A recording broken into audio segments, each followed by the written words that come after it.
You get once in a lifetime to make a bet. If you believe the system is broken, take that. Well, then this has a very good chance of working. If you believe that the equality gap needs to change, this has a good reason to work. In this video, Raoul Pal speaks about the importance of Bitcoin in creating a new world where you will be able to pay someone faster, settle things faster, and where you are your own bank. According to Raoul, this massive Bitcoin avalanche will take the Bitcoin price to a whole next level, and it will be like something you've never seen before. The biggest barrier that stands in this way is what he calls FUD, and that is fear, uncertainty, and doubt. According to Raoul, this insane digital revolution has made people cynical. Who cannot believe that a parallel financial system is being built? He calls it the mean reversionist nature of people. Stay tuned if you want to know what Raoul thinks about the FUD narrative and what strategy you should adopt regarding Bitcoin in the future. Hey everyone, and welcome back to Wealthy Value, the community for people looking to become financially smarter.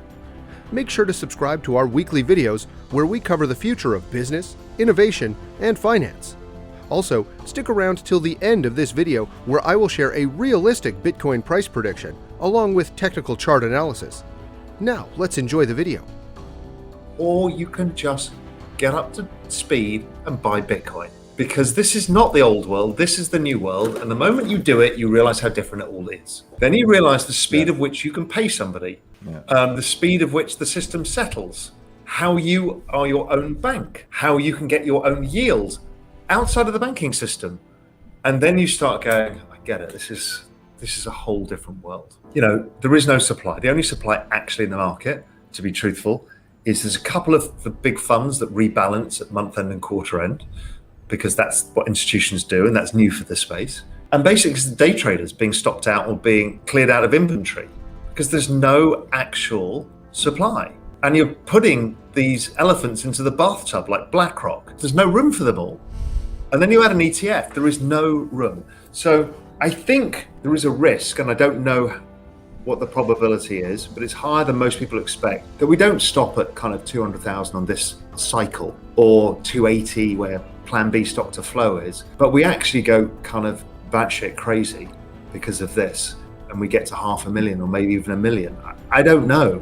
I can't price that upside, but I feel like the same thing is I've never seen something like it. On the flip side, you can see there are brakes being applied. The brakes have really come now. They keep shifting around, but currently it's known as FUD, fear, uncertainty, and doubt, right? And you hear this a lot because people are finding it very hard to catch up with the fact there's a parallel financial system being built. So people are cynical by nature.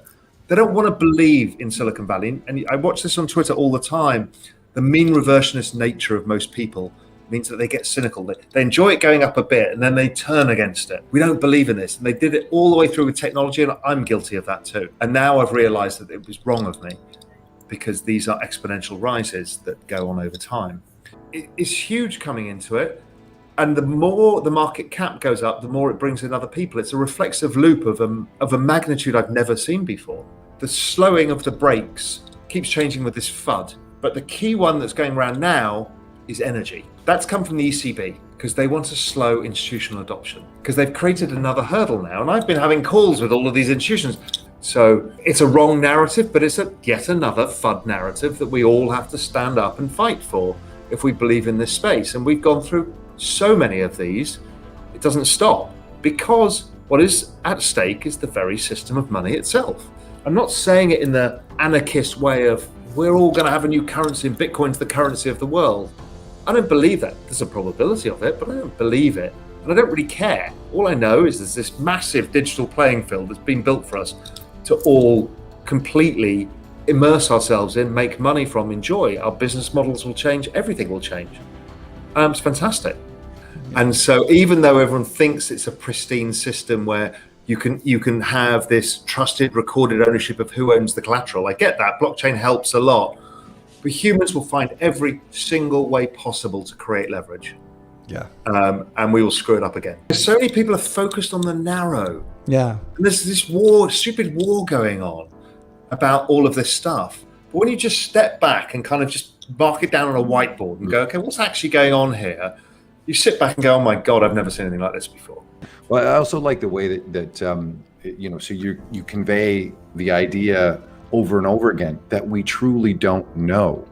When the internet came to be and started getting some adoption and popularity in 95 and 96, you didn't know Netscape, Ask Jeeves, Google, what was going to win, how it was going to change, what Amazon would become. You can't know that. You can have some confidence that the problems will be solved because there is so much sort of energy and computational energy and the smartest people and working on it and incentives driving that, right? So you've got, I listen to this sort of the negative feedback all the time too. Well, it doesn't do this, it won't do that. Well, let's go back 2 years ago. What didn't it do then? What does it do now? Just what you won't know. It's okay not to know and have certainty about how this is going to play out and what impacts it's going to have, because it's not knowable. But you should revel in that, because Agreed. what a beautiful puzzle to solve, and to watch a film that you don't know where it's going to end, right? It's magic. It's not, it gives us something different, right? Most of us are pretty bored with being pessimistic about this whole thing. But about the financial markets, right? Yeah. We've all been pretty pessimistic since 2000, because those of us who pay attention to the macro saw where this is all going, and we've all been pessimistic. And here is the chance to just say, forget all of that. It's over here. Let's just be optimists. Let's buy the call and not keep buying puts. Yeah. Love that. I think that's a great place to end, because I think we're all, you and I are around the same age. Like, we're sort of bitter Gen Xers, right? Coming in to our own in 2000 and always seeing the bear case, and I totally agree. Here's something that is actually exciting and new and has the potential to realize tremendous positive change globally and solve a lot of the problems that I've been so frustrated about for so long. So it's not a dead obvious case, right?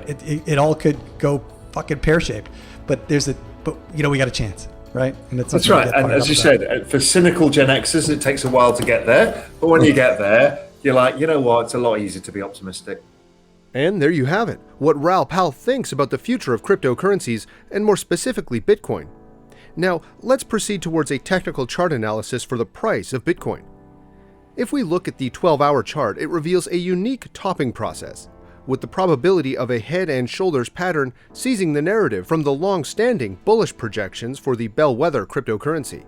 The pattern began forming at the March high. Bitcoin price shows a completed left shoulder, a head, and right shoulder near completion, with both shoulders lower than the head. The left shoulder is slightly higher than the right shoulder, but studies show that a marginally higher left shoulder generates superior returns post-breakout. The overall symmetry makes the pattern more identifiable. Still, the downward slope of the neckline marginally lowers the probability of fully reaching the measured move target of 25% from the neckline. A final addition to the new bearish narrative is the approaching death cross on the 12-hour chart, as the 50 12-hour simple moving average, SMA, at $55,308 is edging closer to the 200 12-hour SMA at $53,524. The potential crossover would signal a decisive downturn for the flagship cryptocurrency and increase the validity of the bearish narrative now being presented. If Bitcoin price undercuts the neckline of the minor head and shoulders pattern, it will target a race to $53,357, followed by a lunge down to the neckline of the major head and shoulders pattern currently at $45,630. A new collective advance in the crypto market could emerge that finally lifts Bitcoin price beyond the 361.8% extension of the 2017-2018 decline at $63,777. It would direct the crosshairs at the higher extension levels of the April decline at $71,719 and $75,933. So, there you have the technical chart analysis for Bitcoin. And that brings us to the end of today's video. What are your thoughts about the future of Bitcoin? Tell us in the comments section below. Thanks for watching.